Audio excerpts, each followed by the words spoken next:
So guys, welcome to Daily Football Madness, and as always, we are here with the transfer news. सबसे पहले तो यार again congratulations to all the Manchester City fans. Obviously, I'm so happy for Pep Guardiola treble, only manager to win it twice. Absolutely brilliant. Barcelona के साथ किया उन्होंने, फिर Manchester city के साथ किया, तो एब्सोल्युटली ब्रिलियंट. और again congratulations to all the City fans and obviously Pep Guardiola fans. अब बात कर लेते हैं बारसा की ट्रांसफर विंडो के ऊपर या ट्रांसफर न्यूज के ऊपर जो चल रही है. लास्ट वीडियो के अंदर हमने पिवट के ऊपर बात की थी और ऑब्वियसली वो डिस्कशन जो है वो अभी भी चल रही है, उसके ऊपर भी हम थोड़ी सी डिस्कशन करेंगे.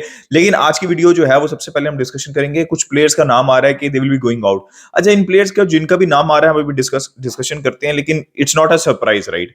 सरप्राइज ये है कि कुछ न्यूज ये आ रही है कि प्लेयर जो बारसा सेल करना चाहती है वो है आंसू फाटी, फेरन टोरेस और कैसी. ये तीन नाम सामने आ रहे हैं, ठीक है. अब इसके बाद एक और न्यूज आई कि ज्यादा प्रेफर करते हैं चावी के वो फेरन टोरेस के ऊपर काउंट करें नेक्स्ट सीजन के लिए और फाटी को सेल करते हैं, क्योंकि वो मिनट्स जो है वो उनको गारंटी नहीं कर सकते, राइट. तो as per reports Xavi is betting on Ferran Torres next season. अगर अगर किसी एक प्लेयर को रुकना भी है ना इन तीन प्लेयर्स में से, दैट इज फेरन टोरेस. अब मैं किस तरह इस डिसीजन को देखता हूं. अच्छा, throughout the season, to be very honest, मैं अगर आपको बात बताऊं तो I was not happy with Ansu Fati performances. I was not happy with the Ferran Torres performances. I was actually, मतलब ऐसा नहीं है कि मैं खुश नहीं था. कैसी की परफॉर्मेंसेस I was happy. जितने जितने उनको मिनट्स मिले हैं उसमें he has been very decent. लेकिन आई थिंक जो कैसी है उनकी सेल जो है वो फाइनेंशियल रीजंस की वजह से है कि वो हम डिफरेंट प्रोफाइल का प्लेयर ढूंढ रहे हैं, तो उसके अंदर कोई डिस्कशन का कोई फायदा नहीं है. तो for me it make sense कि आप फ्रैंक कैसी को जो है वो सेल करना चाह रहे हैं. अब मेन क्वेश्चन यही है कि अगर फेरन और फाटी है तो दोनों में से क्यों एक कोई रुकना चाहिए, ठीक है. और Ferran Torres, why in my opinion it also should be Ferran Torres with, मतलब अब फाटी की एक और भी न्यूज आ रही है कि फाटी को सेल कर रहे हैं विद बाय बैक क्लॉज. ये सबसे स्मार्ट डिसीजन होगा, क्योंकि अक्सर फैंस को प्रॉब्लम यही है कि यार ठीक है वो परफॉर्म नहीं कर रहा, बट हो सकता है कि वो परफॉर्म कहीं और जाके करने लग जाए.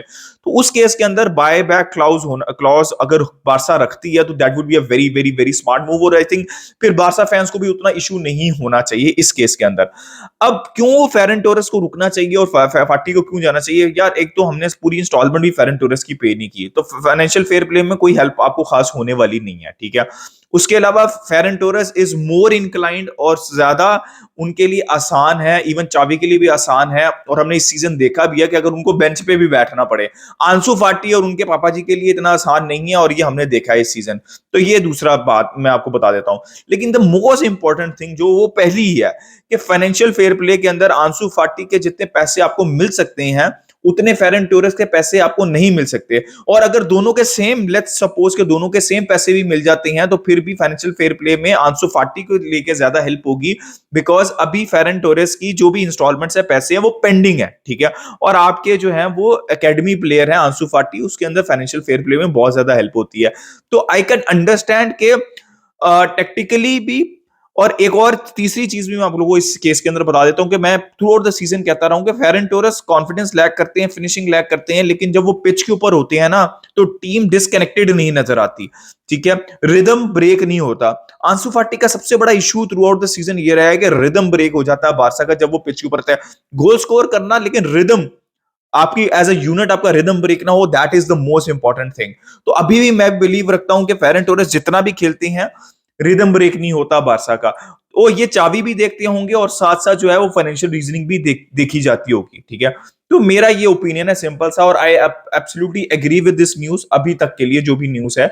और I think buy back clause is should be very important, ठीक है, जिसके अंदर बारसा फैंस भी थोड़े से ठंडे हो जाएंगे कि यार ठीक है, इन फ्यूचर अगर वो बहुत अच्छा परफॉर्म कर रहा है तो हम कैश इन कर सकते हैं उसके ऊपर. तो ये सबसे अच्छी चीज है. तो ये मैंने आपको जो बारसा के बाहर जा रहे हैं प्लेयर्स, उनकी मैंने आपको कहानी बता दी. वो लांगले उमटीटी वो तो सबको पता है कि ये सारी चीजें जो है वो चलती रहेगी बैकड्रॉप के ऊपर. अब एक और न्यूज आई थी जो कि बैना के ऊपर. ऑब्वियसली आपको याद होगा फेडी वलवर्डे के साथ उनका scene. He is an attacking midfielder. Normally वो अटैकिंग मिडफील्ड के अंदर ही खेलते हैं, but does it make sense. मुझे ऐसा लगता है कि अगवांता गुंडोगॉन, सबसे पहली तो बात, मतलब ये मैं कैसे भूल गया, अगवांता गुंडोगॉन. खैर उन्होंने चैंपियंस लीग फाइनल के बाद बात क्या कि उन्होंने भी अपना अभी तक अपना डिसीजन लिया नहीं है, तो we have to wait on Gundogan. लेकिन I think For me right now, Baena does not make sense right now as of now.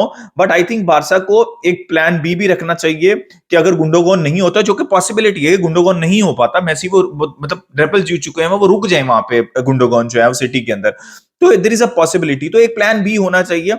और वो बैना है, I am not really sure, एक चीप ऑप्शन हो सकती है, यंग प्लेयर है, but I am not really sure right now. लेकिन वही बात है कि चीप ऑप्शन हो सकती है, प्लान भी हो सकता है, बट अभी बहुत ही ठंडी सी न्यूज आई है, उसके ऊपर उतनी ज्यादा डिस्कशन अभी हम करेंगे नहीं। इसके अलावा किमिक की न्यूज मैंने गुंडोगॉन की आपको बता दिया, वो तो अक्वांता गुंडोगॉन है, वो तो हमको अभी करना पड़ेगा वेट उसके ऊपर। अच्छा, किमिक की न्यूज जो है वो थोड़ी काफी गर्म हो रही है, और जैसे हमने पिछली वीडियो के अंदर भी डिस्कशन की थी, किमिक की न्यूज इसलिए गर्म हो रही है क्योंकि चावी एज पर रिपोर्ट्स मतलब सारी जगह यही नजर आ रहा है कि चावी ने खुद तो नहीं कहा, खैर ना बार्सिलोना बोर्ड ने कहा, ना कोई बैन, ना किमिक की तरफ से कोई स्टेटमेंट आई है, बट ये चीज चल रही है मार्केट के अंदर कि चावी ने भाई कहा है कि भाई you have to do everything to bring.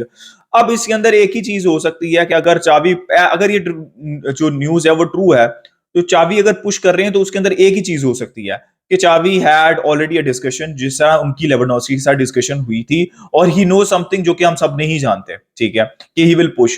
लेकिन अगेन ये डिफिकल्ट ऑपरेशन होने वाला है, और मेरा सेम ओपिनियन जैसे मैंने कल कहा था कि रादर देन आप विंडो, अगर अगले 10-15 दिन तक कुछ डेवलपमेंट होती है बड़ी किमी के केस में और इवन जुबामेंडी के केस में, तो फिर तो ठीक है, नहीं तो आप जाएं अमराबाद पे। सिंपल सी बात है, मैं बहुत दफा ये एक्सप्लेन कर चुका हूं, अमराबाद पे जाएं, लोन प्लेयर्स इंक्लूड कर दें, आप निको को इंक्लूड कर दें, आप आंसू फाटी को लोन पे इंक्लूड कर दें, ठीक है, आप जो वो 25-30 मिलियन मांग रहे हैं उसको 5 मिलियन 10 मिलियन पे ले जाएं, प्लेयर्स इंक्लूड करके, ठीक है, 1 साल तक वर्क करता है, बहुत अच्छी बात है।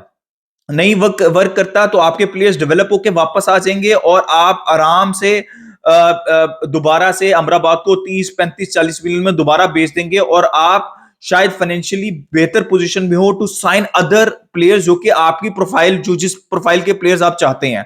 तो for me Amrabad right now can make a lot of sense, ठीक है, अगर अगले 10-15 दिन के अंदर जो आप टारगेट्स के ऊपर जा रहे हैं, जो कॉम्प्लिकेटेड टारगेट्स के ऊपर जा रहे हैं, उनके अंदर कोई डेवलपमेंट नहीं होती, तो फिर चुप करके अमराबाद लें। फिर आप राइट बैक भी साइन करने की पोजीशन में होंगे, फिर आप एक बैकअप स्ट्राइकर विक्टर रोक के ऊपर भी जाने की पोजीशन में होंगे, फिर आप एक अटैकिंग मिडफील्डर, मतलब जितने भी टारगेट्स हैं आप अपनी पोजीशन के ऊपर होंगे, तो 10 से 15 दिन, एंड देन प्लीज डोंट, क्योंकि उधर मैनचेस्टर यूनाइटेड और भी क्लब्स 20-25-30 मिलियन के अंदर अमराबाद लेने के लिए तैयार होंगे, ठीक है। अमराबाद अभी तक इसलिए रुके हुए हैं because he wants to play for Barcelona, जैसे उन्होंने बहुत ज्यादा वोकली कहा है। सो गाइस, ये न्यूज है बारसा की अभी तक की, और लेट्स सी के क्या होता है। प्रायोरिटी लिस्ट वही चल रही है। फेरन टोरेस और फाटी की सिचुएशन मैंने आप लोगों को एक्सप्लेन कर दी है कि क्या चल रही है इस टाइम के ऊपर, और क्या प्रेफरेंस होनी चाहिए बारसा की। इसके अलावा कैंसेलो की न्यूज थोड़ी सी ठंडी हो गई है। ओनली वे बारसा कैंसेलो को अभी लाना चाहती है, वो सिर्फ उसी पॉइंट के ऊपर लाना चाहती हैं कि वो लोन डील हो सके, ठीक है, because Barca is not in the position to pay 40 million 50 million plus for Cancelo as of now. तो ये सिचुएशन अभी आप लोगों के सामने है, और मैंने आप लोगों को आपको एक्सप्लेन करती है। इसी तरह कोई भी डेवलपमेंट होती है, इसके अलावा कोई भी होती है, तो as always we will be here to discuss about that. इसी तरह और भी टीम्स की कोई बड़ी ट्रांसफर डेवलपमेंट होती है तो वो भी हम डिस्कस करेंगे। Do let me know your opinion regarding this फाटी फेरन सिचुएशन। आप किसको प्रेफर करते हैं, और आपको क्या लगता है कि जुबिमेंडी और अमराबाद के केस में बारसा को क्या करना चाहिए? कमेंट सेक्शन में बताएं। Like, subscribe, share, keep enjoying football. Until next time, it's a goodbye from me.